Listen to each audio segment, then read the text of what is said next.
All right. Last night we looked at the weekly chart of SPY, and tonight I want to take a quick look at the weekly chart of the triple Qs. So the triple Qs have had a very nice V-shaped recovery from the bear market after that double bottom breakout. And now you can see we're breaking above the March 2022 highs. We back tested that breakout as support and we're off to the races yet again. And just like SPY, the triple Qs are only about 5% away from the previous all-time high. Now, the reason I want to look at the weekly chart is because this is a very macro level scale because each candle is one entire week. And if we just draw a simple trend line of this bull trend that we're currently in, you could see very easily how the triple Qs can afford a very significant pullback and or correction and still have a significant higher low than the previous higher low, and then go take out those all-time highs at a later date. Now, the reason I want you to be aware of this is because when things are going up, a lot of people simply just think it's normal and we just go up in a straight line and we're never going to get a pullback or correction.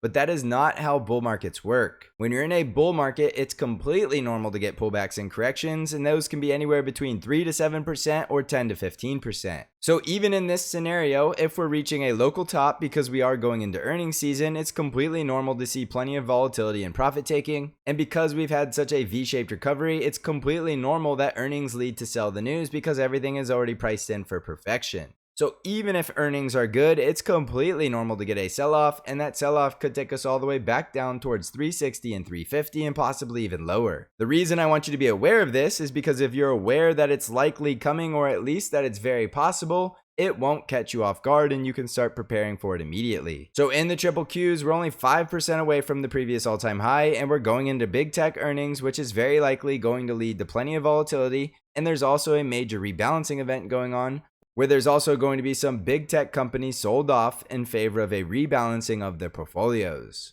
So be aware of the weekly chart and be aware that even if we start to get a major correction between 10 to 15%, we are still in a bull market as long as we hold this support trend line, which could take us all the way down towards 350 and even a little lower. Now on the daily chart of the triple Qs, you can see that we're still trying to push outside that upper Bollinger Band as we slam into that resistance at 387. And even if we break through 387, the next target is just a little bit higher at 393. And then we are likely going to get that pullback or correction. We have the gaps to fill to the downside at 374 and just below 369. And as long as we hold above this previous low right around 365, we are still in a bull trend. But that's still a significant pullback if you're not prepared for it, and it's very likely going to be coming very soon. On the S&P 500 SPY ETF, we are up 0.22%, and SPY is also trying to push outside that upper Bollinger Band, and above 453 we have the weekly breakout, which means we're likely going to 460, and then above 460 we have the previous all-time high. But if we're getting the big tech companies selling off and there's not other sectors stepping in to take over, we're still going to see SPY pulling back down towards 450 or the gap fill at 443.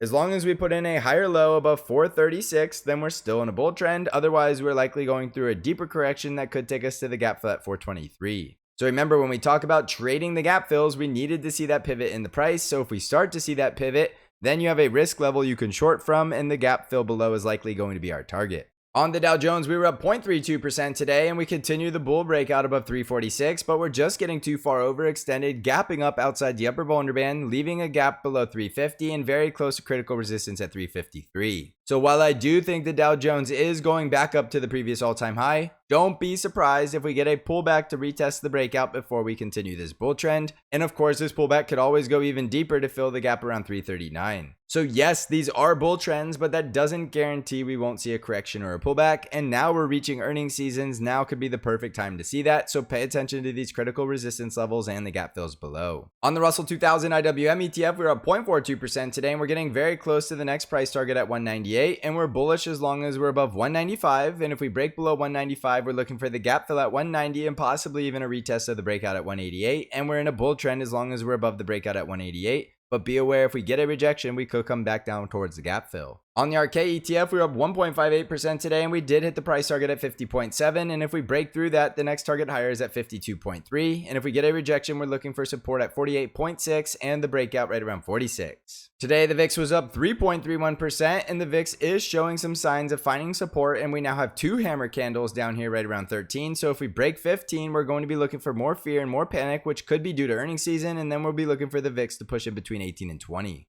On Bitcoin, we're currently flat, trading just below 30K, and if we break down below support at 29,000, we're breaking out of the bull flag, which means we're coming back down towards 28,000. We really shouldn't be getting bullish until we break out of the bull flag, which is a break above 31,000, and then we'll be looking for that price target at 35,000. On Tesla stock, we were down 0.71% today, and we do have earnings after the bell. And as you can see, we did see sellers at that price target at 295. But if we break through 295, we can still go higher towards 312. But a rejection from here could take us back down towards 274 or the gap fill at 264. On Apple stock, we were up 0.71% today, and intraday we broke through resistance at 194 and we hit the price target at 197.5 and instantly found sellers back down within the upper Bollinger Band. Now, if we hold above 194, we can push back towards that price target and try to break above it. And if we break above it, we're likely going to the nice whole round number of 200. However, if that was the price target and now we're getting sellers, look for the gap fill below at 191 and the strong support at 190. And if we break below 190, we could get a deeper correction to take us back down towards 185 to 182. So jumping back over to the S&P 500, we are at very critical resistance levels and we're getting overextended heading into earnings season. And that is always a great reason to lock some profits because we're just getting too far overextended near critical resistance and then wait to see until after earnings where the market wants to go next. I think we're at elevated risk of a pullback to fill the gaps below, and we're now at the critical levels that could allow for that. However, that does not guarantee it's going to happen. So let the price action show a pivot. And then if you want to short the market, use that as your risk level, because if we break through to higher highs, we're going to those higher price targets. Also, don't forget I have my own trade alert service called Bank Trade Alerts and my own Discord server called the Stocks Channel Discord. So if you're interested in either of those services, you can find out more information by clicking on the links in the description of this video. So thank you for watching, everybody. I hope you're crushing this market. And as always, I will see you in the next episode.